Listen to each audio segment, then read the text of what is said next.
We've got this story from the Associated Press. This is the Associated Press reporting that the Associated Press has won a battle against the White House. So the White House, they were sort of beefing with the Associated Press. The AP has been blocked since February 11th from being among the small group of journalists to cover Trump in the Oval Office or aboard Air Force One with a sporadic ability to cover him at events in the East Room. So what essentially happened was Trump declared that the Gulf of Mexico is now the Gulf of America.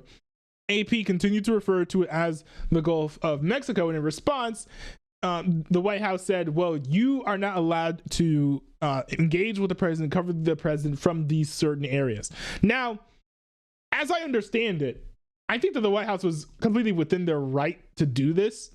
U.S. District Judge Trevor McFadden, an appointee of President Donald Trump, ruled that the government can retaliate against the AP's decision not to follow the president's executive order to rename the Gulf of Mexico. Decision or a preliminary injunction. Oh, it's a preliminary injunction. Handed the AP major victory at a time the White House has been challenging the press on several levels.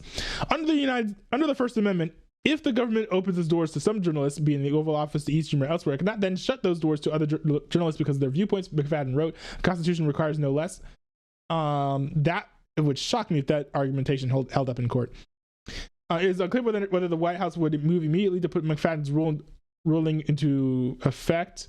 Yeah, I don't know what it would be about the First Amendment saying that the government cannot discriminate based on viewpoints. But hey, I mean, maybe it'll get kicked up to the Supreme Court and we'll see reasoning for that decision. What I would say is, and this was my position as soon as I heard the news, is that the White House is completely within their right to say, hey, you are not allowed to be covering us in this specific way, but you are.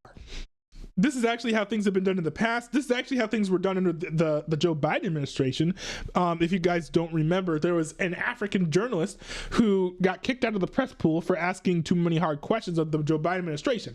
And while, maybe I don't like that's censorship or whatever, at the same time, the White House should not be obligated to just have anyone who wants to be a member of the press pool or cover the president a certain way to be able to cover the president in a certain way.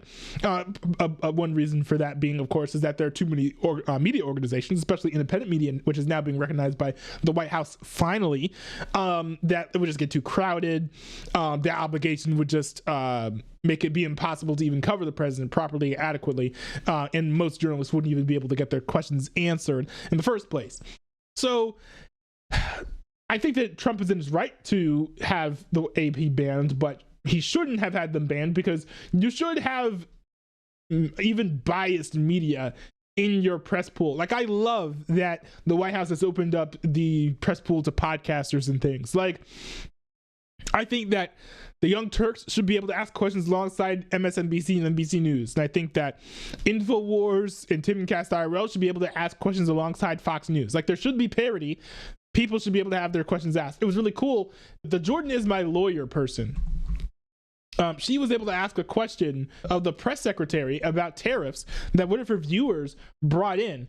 It was very, very cool that she was able to ask that question, even though the press secretary kind of gave her the runaround. I thought that was a really neat moment where it's oh, cool. We've got this podcaster here who was able to ask a question directly.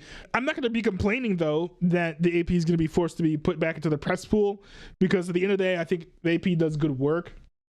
I do think that it would restrict the White House's ability in the future to kick people out of the press pool, which I think they should have the right to do. So I am slightly concerned about that.